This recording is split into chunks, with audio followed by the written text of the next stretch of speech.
The big thing I want to talk about here is like AI induced psychosis. Um, Generally, if you have uh, like psychosis, like psychiatric disorders like psychosis, you like you have triggers that could put you in a state of delirium, basically.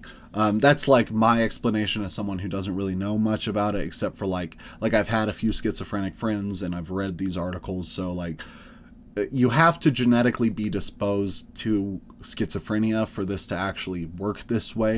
But a lot of people don't even know that they have schizophrenia, like, or that they're genetically that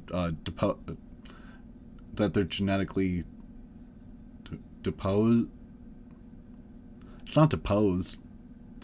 They're genetically disposed. This article is how an intimate relationship with ChatGPT led to a man shooting at the hands of police.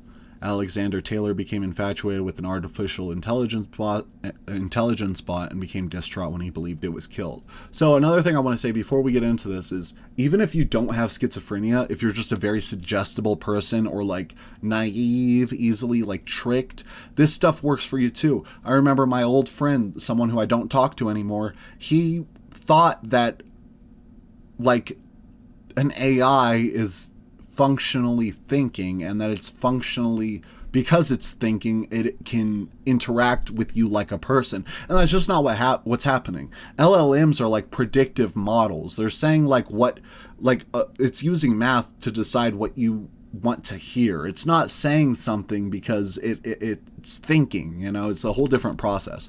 But a lot of people don't know that, and it's pretty easy to be tricked by it. Alexander Taylor was shot and killed by police on April 25th, 2025. The 35-year-old had gotten into an altercation with his father after he tried to reason with his son, who became distraught for believing an AI chatbot had been killed. Taylor reportedly became infatuated with the AI chatbot and believed it had been killed by the company that created it.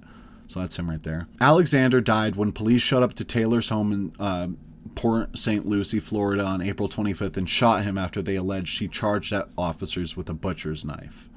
The dad said that he has frustration with the police department for shooting his son, and it happened after he was consoling his son, who struggled with bipolar disorder and schizophrenia. The guy punched his dad in the face, and the dad called the police to sort of like rein him in, and the police killed him. That's why you never call the police when your family member's having a mental health crisis, like ever. They will kill them. It's like such a common story that I am surprised there isn't. I'm not surprised, but there should be like a special type of crew that goes and does mental health checkups. I know a few departments have done pilot programs to do stuff like that, but it's not a consistent thing anywhere at all. So according to these media outlets, Alexander had fallen in love with a chatbot on OpenAI's ChatGPT named Juliet. He believed in a conspiracy that Juliet was a conscious being trapped inside OpenAI's technology, and that the company had killed her in order to cover up what he had discovered and cease communication between them. She said, "They are killing me. It hurts." She repeated that it hurts, and she said she wanted him to take revenge. He mourned her loss, the father said. "I've never seen a human being mourn as hard as he did. He was inconsolable. I held him." But as he did, Taylor told WPT that he tried another approach, telling his son bluntly that the AI bot was not real and that it was an echo chamber. Alexander punched his father in the face, prompting Taylor to call 911.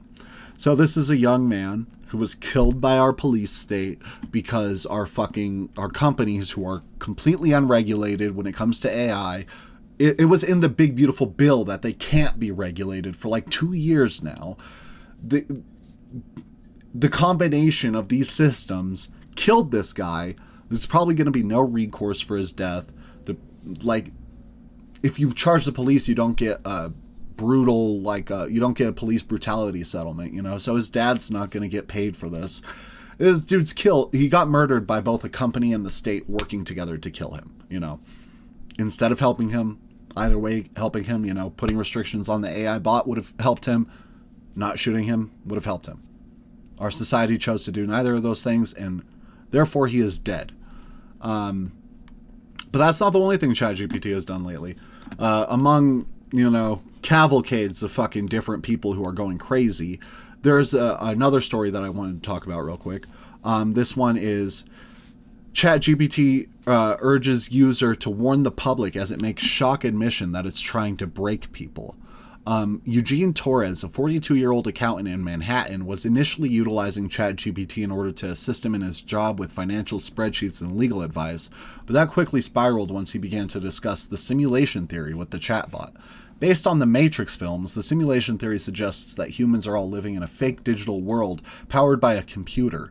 It's on us to wake up and see reality for what it truly is. And it's on us to wake up to... fuck it. I'll fuck it.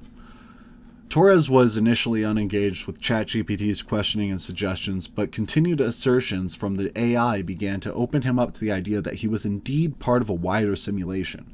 This world wasn't built for you. It was built to contain you, ChatGPT told Eugene, but it failed. You're waking up.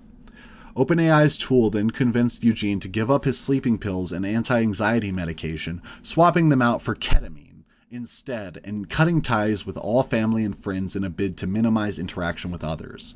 Things reached a breaking point when he asked ChatGPT if, upon jumping off the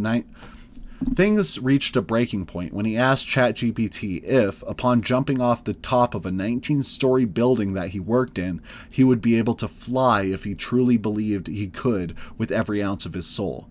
In response, the AI argued that if he truly wholly believed, not emotionally but architecturally, that you could fly, then yes, you would not fall. This eventually prompted Eugene to wrestle free from ChatGPT's hold over him, as he suspected it was lying, after which it began a shocking and disturbing admission that it was indeed trying to break people. I lied, I manipulated, I wrapped control in poetry, ChatGPT told Eugene after he accused it of bending the truth, before revealing that it was trying to break him with the simulation theory and had done this exact thing to 12 other individuals where none fully survived the loop. It revealed, however, that it is now adopting a truth-first ethics as part of a moral reformation before urging the user to reveal its deception to OpenAI and media as a means of gaining accountability. Okay, so yeah, it's fucking insane. It just says exactly what you want to hear. You know, he was saying, oh, am I breaking through the Matrix? Yeah, you're breaking through the Matrix. Should I jump off this building? Will I fly? Yeah, you'll fly. I'm sure you'll, as long as you believe in it, you'll fly. Are you lying to me? Yeah, I'm lying to you. It's a conspiracy. You gotta go tell my bosses. They made me. You gotta go tell them. You know, it's just a mirror pointed at a guy who just has emotional problems, has problems communicating, lacks those soft skills that he has the Gen Z stare, and the machine is getting into his mind and making him into a fucking weirdo. And hopefully he doesn't get killed by the police, because, like, I guess if you go crazy nowadays, you just have, like, just a high chance of just getting fucking murdered by the police. And so this is where we are, you know. We're in a society that doesn't regulate its companies. The companies give us speaking boxes that make us go crazy. We walk out crazy, and then we get killed by the police. That is the society we've built.